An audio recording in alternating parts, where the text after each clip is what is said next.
Hello everyone, welcome back to my channel, and for those who just found me, welcome. My name is Emilia Mascioni. I'm the proud owner of the Beautiful Mind Academy.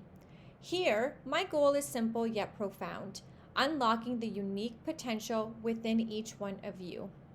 Delving into personalized tutoring across math, language, science, homework assistance, and BCBA exam prep, I'm devoted to transforming education into an inspiring journey. So join me today and in the future for more of these videos. In today's video, I'm going to be looking at the BCBA 5th edition task list B7, and this is all about automatic and socially mediated contingencies. If you are looking for one-to-one or group sessions, feel free to contact me. My phone number and email address are on the screen. So what exactly is automatic and socially mediated? What do these two terms mean? Automatic occurs when a behavior is reinforced by the inherent consequence that's produced directly by the behavior itself without needing the involvement of other people. So what this really means is we sometimes will engage in behavior that's reinforcing within ourselves. So we don't need anybody else to engage in those behaviors or reinforce us, because those behaviors within ourselves are reinforcing in itself. Whereas socially mediated, just like the name suggests, social, it involves the influence of other people in the reinforcement or punishment process. The consequence that follows the behavior has to be delivered by another person, okay? And these can be people like our teachers, strangers, parents, okay? So anybody involved in reinforcement or punishment, okay? Something else to keep in mind, for automatic, it can also be reinforcement or punishment. We then go deeper into automatic reinforcement. I do have a video up already that goes through the difference between positive and negative reinforcement and positive and negative punishment. If you haven't watched that video yet, I would recommend you watch that one first, because this video goes into a deeper understanding, and it also involves more. So for example, with positive and negative reinforcement, we can have automatic positive reinforcement, automatic negative reinforcement, and then we're eventually going to talk about punishment as well. So that's why I'm recommending you to go back to that other video, get a better understanding, and this will be much more clear. Okay, so automatic reinforcing ourself, reinforcement, like we explained in my last video, is behavior that increases in the future, okay? So really, we do have all of these words, but we can break them down individually, okay? So the first thing is automatic. Is it being reinforced or punished by one's self? Reinforcement, does the behavior increase in the future? Okay, so when we are looking at these scenarios, we can then start breaking things down and allowing ourselves to think about each individual section that is associated with each word. For example, automatic positive reinforcement, if we were to break this down even further, automatic by oneself, positive, something needs to be included in the environment, and reinforcement, in the future the behavior occurs more frequently. Okay, we break it down in that way, we can then start to see this scenario for what it is.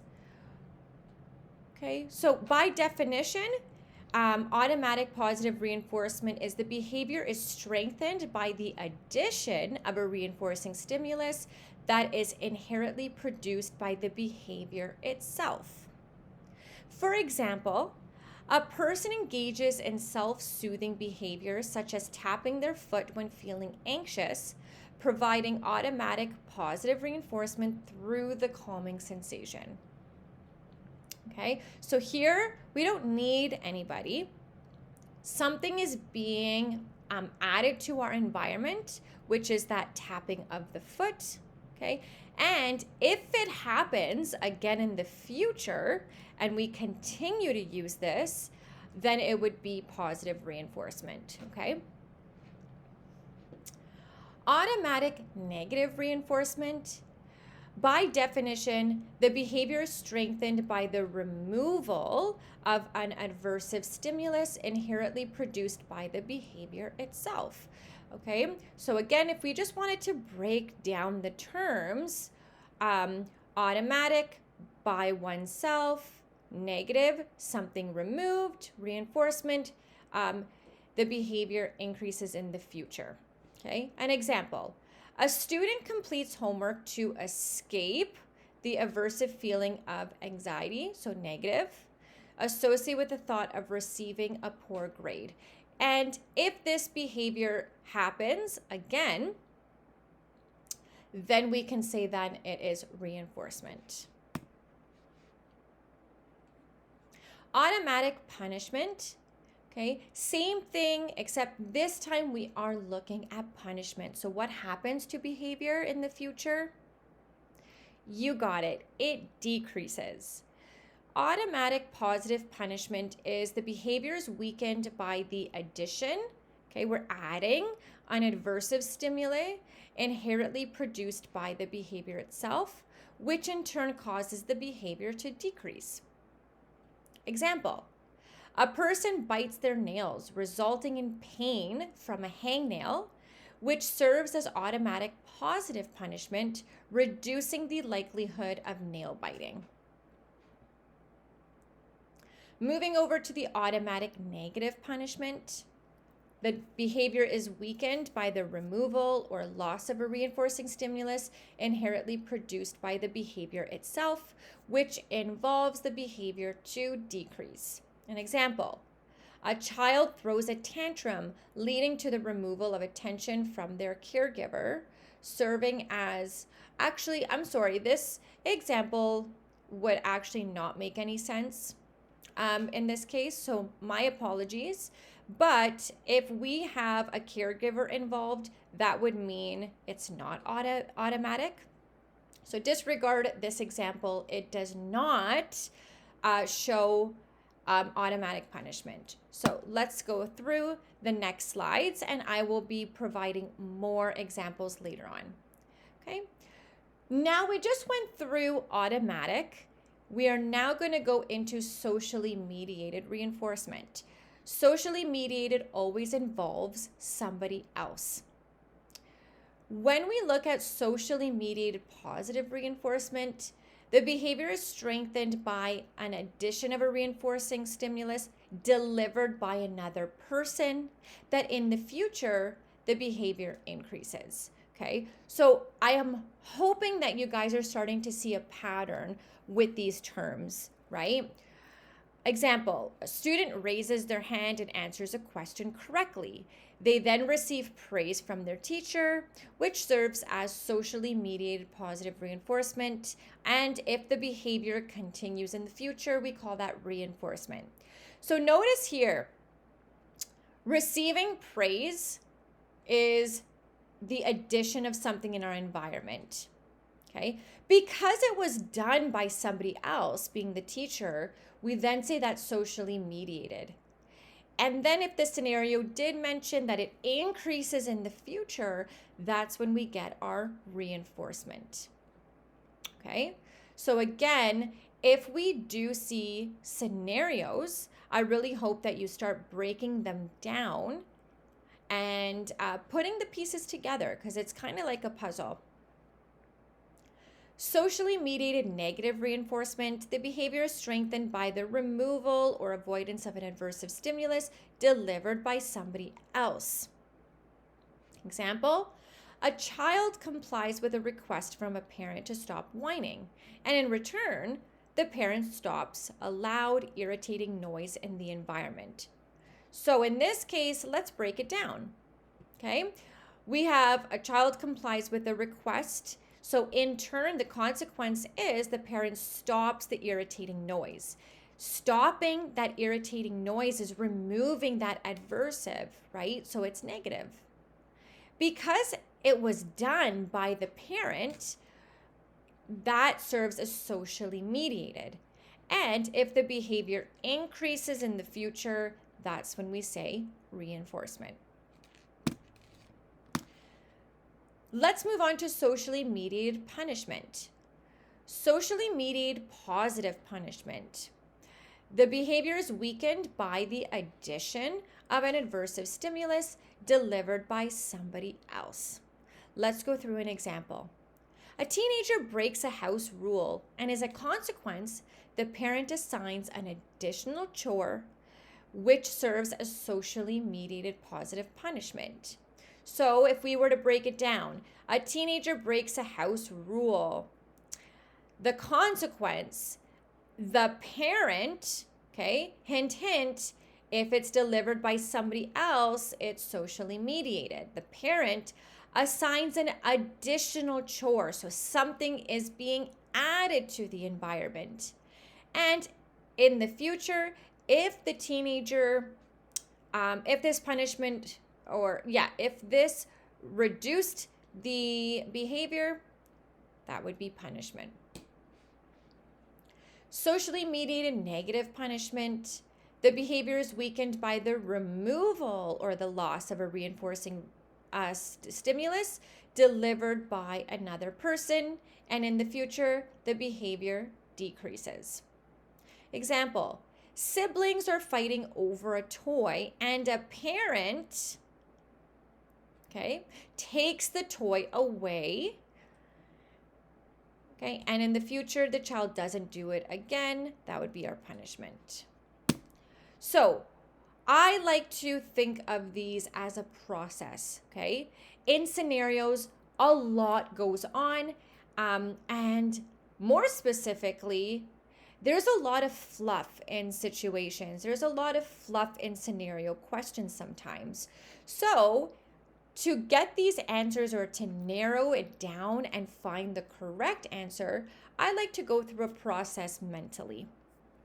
I like to do step 1. Determine if it's automatic or socially mediated. So I go through this scenario question. I ask myself, is this person by themselves? Or is there somebody else delivering the reinforcement or the punishment? Okay, that's step 1.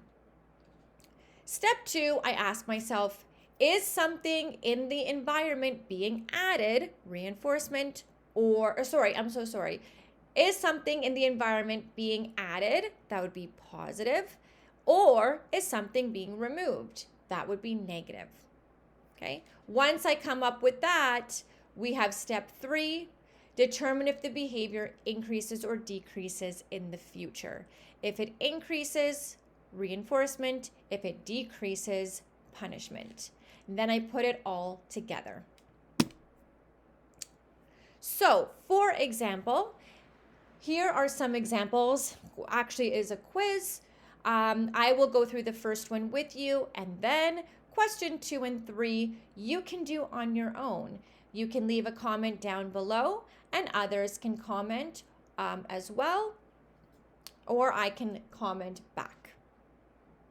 In a classroom setting, a student consistently disrupts the class by talking loudly and making jokes during the teacher's lectures.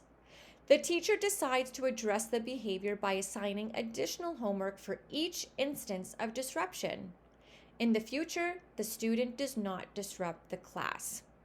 Okay, so if we were to go back into my thought process, the first question, is it automatic or socially mediated? Okay, so is reinforcement or punishment, or is it being delivered automatically by oneself or by somebody else? In this case, we do have another party. We do have the teacher. So we can already say socially mediated. Let's continue our thought process.